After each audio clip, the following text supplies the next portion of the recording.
Since we last spoke, you brought in Nordi Mukir. From what I can gather, he's played right back, right wing back, right sort of back three, legs in play left back. Where do you guys see his strongest position? What's he going to fit into this group you've got? So he's good, he's versatile, which is positive. It's not always the case with a new signing, so we'll have this option with him. Probably his best position in the current squad will be right back or right centre back, with the option to play with 3 centre backs as well. So I repeat, it's positive to have a versatile player. What does he bring in terms of his attributes that maybe you want to sign him and maybe you feel you need to win? Yeah, he's a really well balanced player, good experience, hard worker, good teammate, with the ability to be strong in the air. I think we needed this quality because we started with small players and now we balance with this trend with Nordi, with Omar, for example, who are taller, so it helps for the new challenge we'll have. And how is he fitness-wise in terms of Saturday's game and just more generally in terms of the pre-season time? He has trained partly this week, so he's almost ready, but we'll decide at the end of the week, so tomorrow, if we go with him this weekend or if we wait Tuesday. And how about Arthur, who wasn't involved last weekend? Was that just too much fitness? Yeah, he trained normally this week, so he's ready. We spoke earlier about that midfield blend, and obviously Enzo's been the unfortunate one in terms of he dropped out towards the end of pre-season when Granit came in. Can you talk a little bit about how that blend developed and why you felt that Noah was probably the one you need rather than Enzo from the start? Yes, we started with 3, but we'll need 4, 5, 6 for the season. And the starting 11 of the first fixture, I'm 100% sure will be different in maybe in 2 days, maybe in 1 month. It's always like that in a season, so we can't predict the exact dynamic or the future, but we exactly know that we'll need these 3, 4, 5, 6 players in this position to ensure consistency in the performance. Did Noah surprise you with his level of pre-season, or did you always think he was someone who could come in and perform at that level on day one? Yes, with young players, especially in a new squad, it's always a new experience. So I had my expectations, and after that you have to experience it, and I think it was really positive. Not only the individual performances, but the way they work together. And I think these players learned really quickly our game model, the way they can react in different situations, so it was really positive. And you decided to go with Harrison Jones on the bench rather than Alan Brown. With the competition you've got in midfield, do you think Alan might be somebody that is for in the transfer window? We had that conversation. Yeah, we had this conversation with him about game time. What does he need for his pleasure, his future as well? So it's always an open conversation, and the transfer window is not closed, so we'll see next week. Regis, last week of the transfer window, the last stage of the transfer window, can often be stressful for managers. But it strikes me as you'll be quite relaxed, given that all your work or so much work is already stressful or relaxed, I don't know.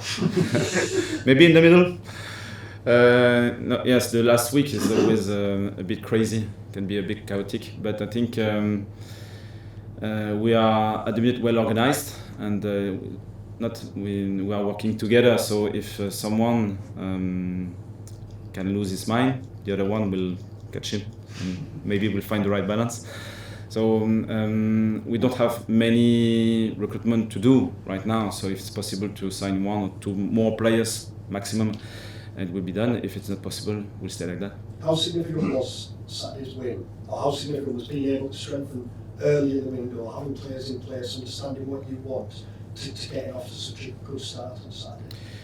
I think it's always positive to start with a strong result rather than a defeat, because for the confidence, for the belief in your project, it's not the same impulse, and this one was very positive, but I repeat, it's a question of details, but the performance was, I think, consistent, and it was our expectation. After that, you have an opponent, you have many players can make the difference. So maybe it wasn't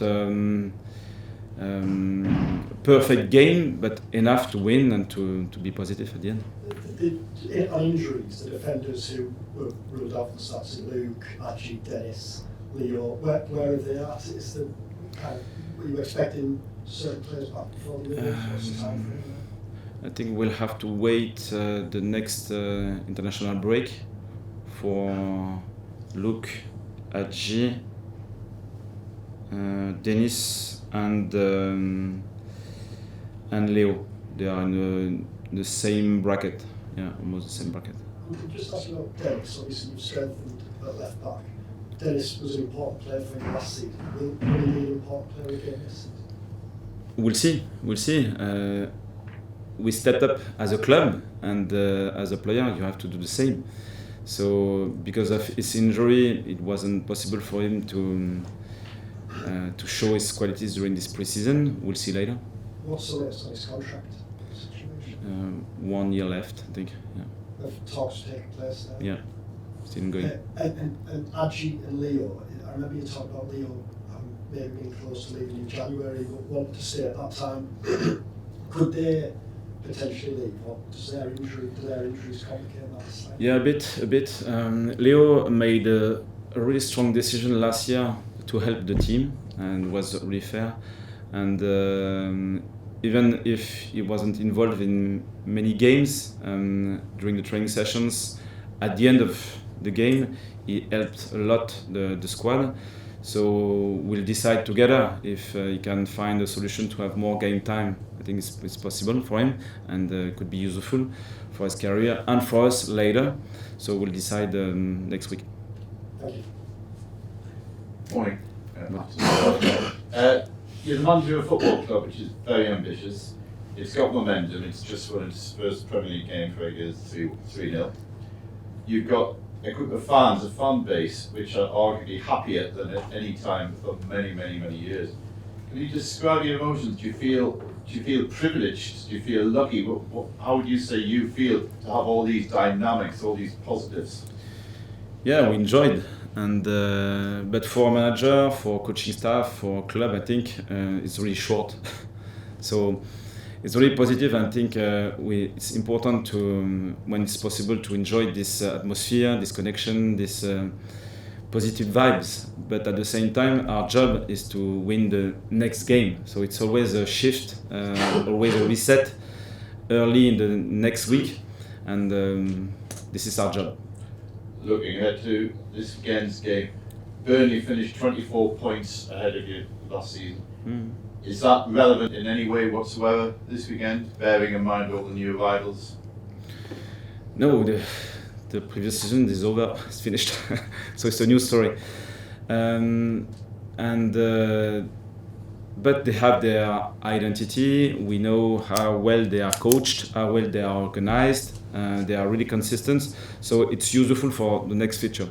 So from that point, when we analyze their performance, when we try to anticipate different problems and opportunities, it's still useful to have this background.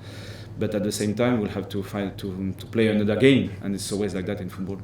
Thank you.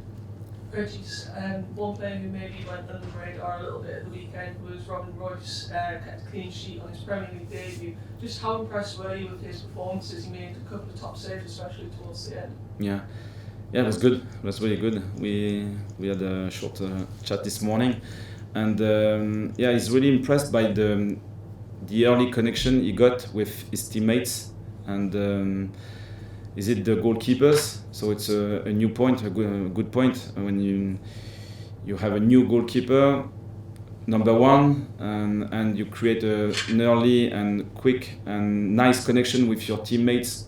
I think it's really positive for the squad, and it showed that is it Simon Moore, is it Anthony Patterson, is it Blondie? They welcome very well this new goalkeeper, and they create the condition for this performance. So it shows how Sunderland works together, and how we want to build this togetherness to be efficient on the pitch, and it was the case. You've talked about togetherness quite a lot in that culture. I was wondering, is this something that's kind of been implemented throughout last season when you were kind of going for promotion? How has that continued into this season? How have the new players kind of bought into that culture? Yeah, it's a question of the club culture, but I think the players we recruited, I think they have this mindset, and it's not always easy to assess this characteristic. But if they run a lot in and out of possession, and if they after a defeat they stay positive, after a goal conceded they stay positive and continue to play, I think we can get some signs like that to say this player can fit with our identity, and so far it was the case. So now we'll wait.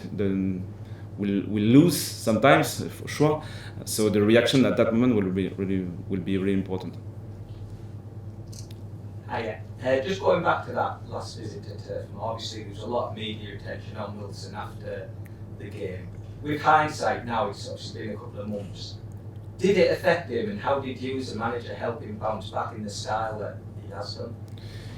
Yeah, I think for a footballer, and especially in these positions, to the strikers and the goalkeepers, they are really exposed. And when something is going wrong, the criticism is always really focused on some players.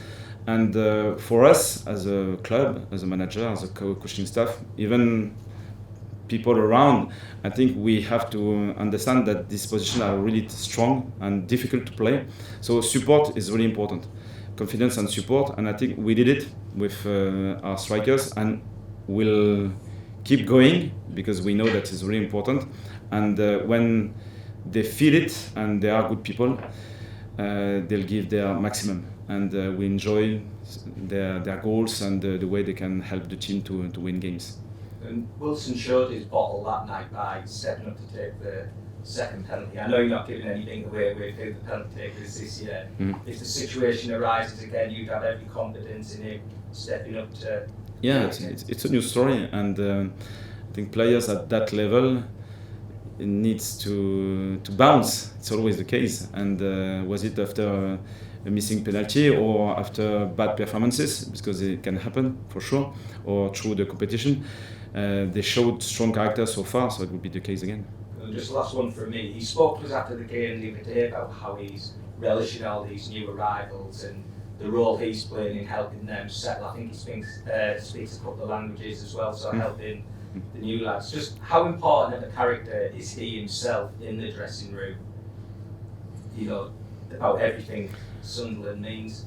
I'm not with them in the dressing room, so I would like to be their teammate, but it's finished for me.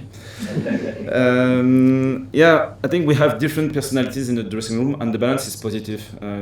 Different characters, different emotions, sometimes as well during the training session. Sometimes it's a bit too high or too low, and we have balanced, and some of them are different. So far the balance is really positive, and a player like Wilson, for example, is really important for the squad. Thank you. Cheers, guys. Thank you. See you in Burnley. Thank you.